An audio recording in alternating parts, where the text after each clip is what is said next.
All right, so what we're gonna do is instead of aiming at the target, I want you to aim at the big white cross. Big white cross? Yep, right in the center. All right, with which pin? Very top one. There you go. Remember, up nice and straight, good posture, pinch the back and push the nose to the string. There you go, good. I didn't mean to send it right then. Where did it go?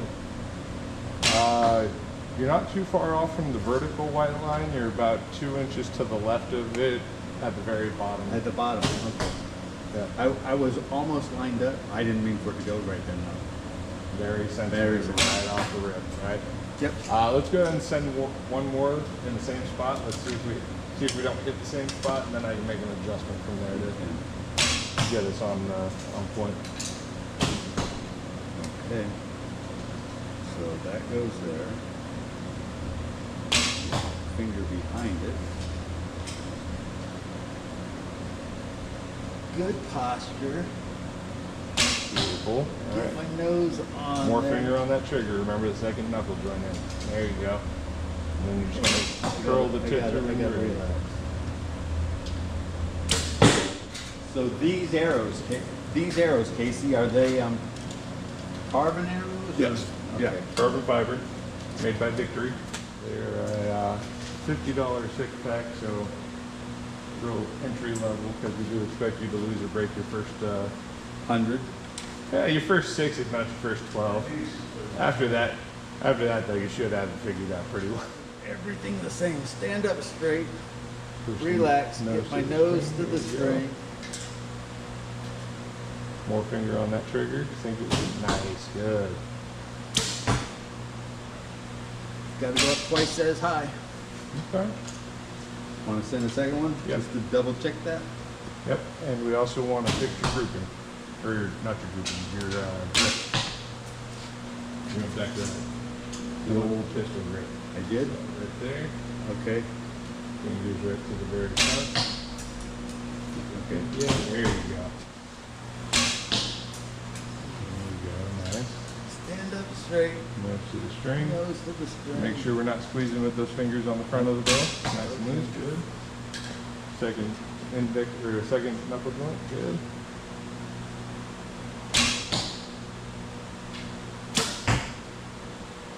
Nice group.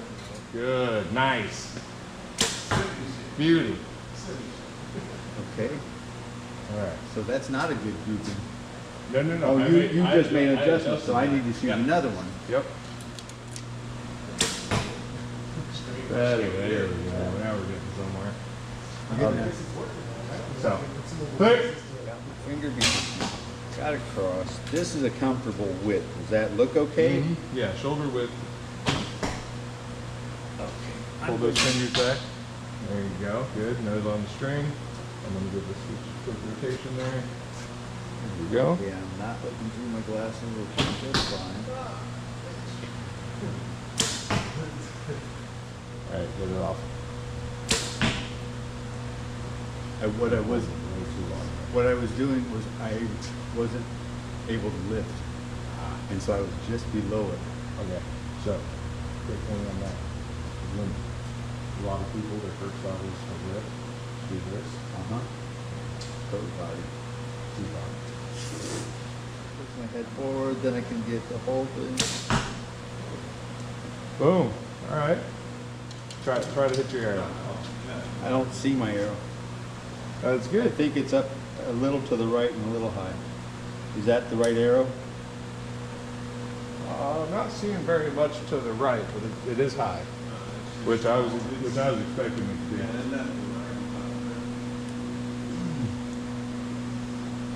Stand up straight. Get my nose in there. Set it. Beautiful. Got it. Click.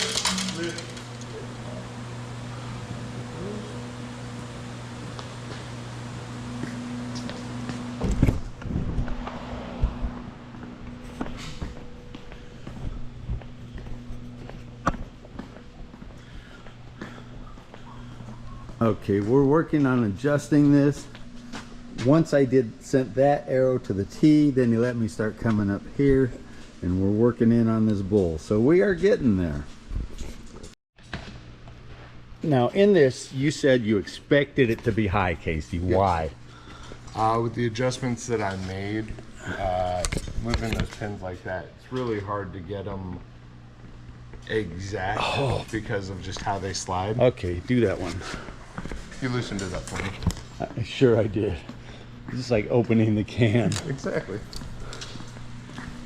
So by shifting the pins down, I knew we were coming up high because I knew we weren't that low to begin with. Okay. I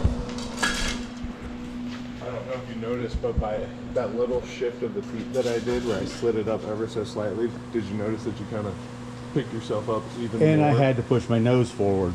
Yeah. I did notice that. Isn't it interesting how little itty bitty changes can make huge differences downrange? It's amazing, actually.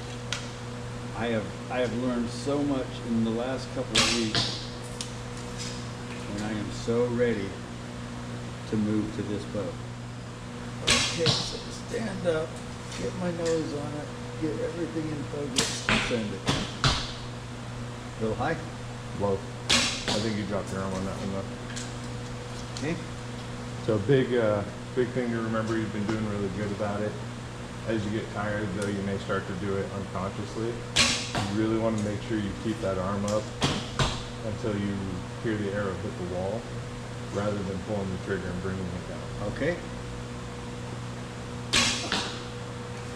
I can definitely tell that I have pulled this bow a few times.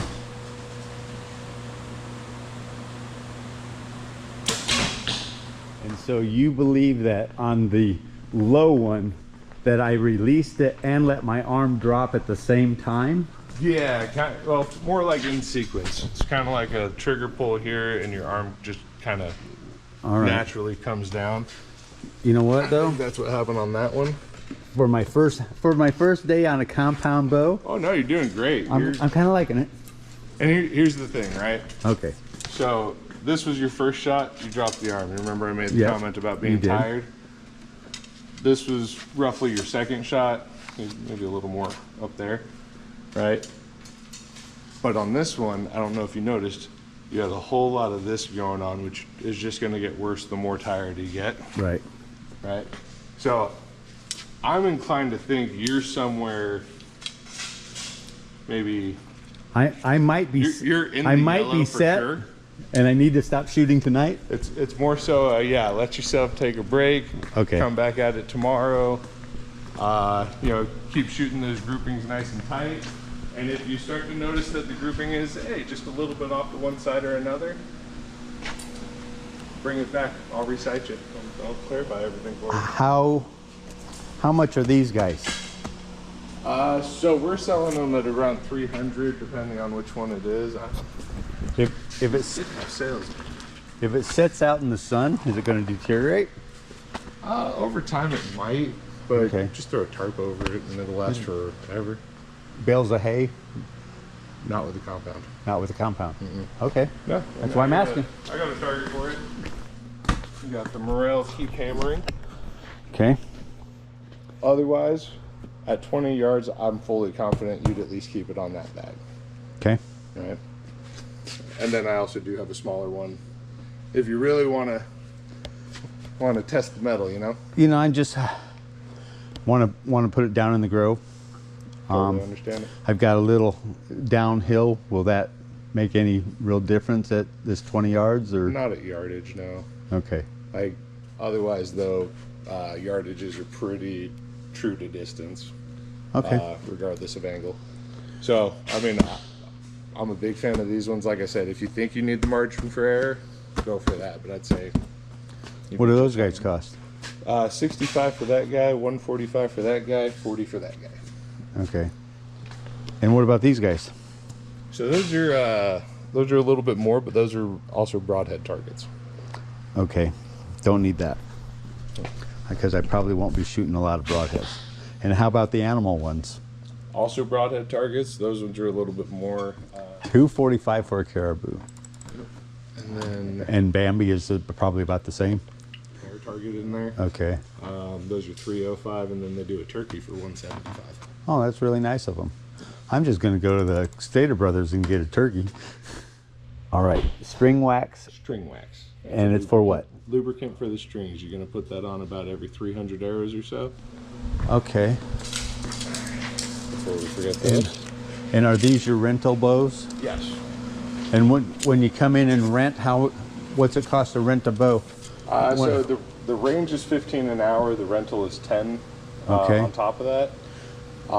And you got some left-handed ones in there? Yep, got some lefties and righties.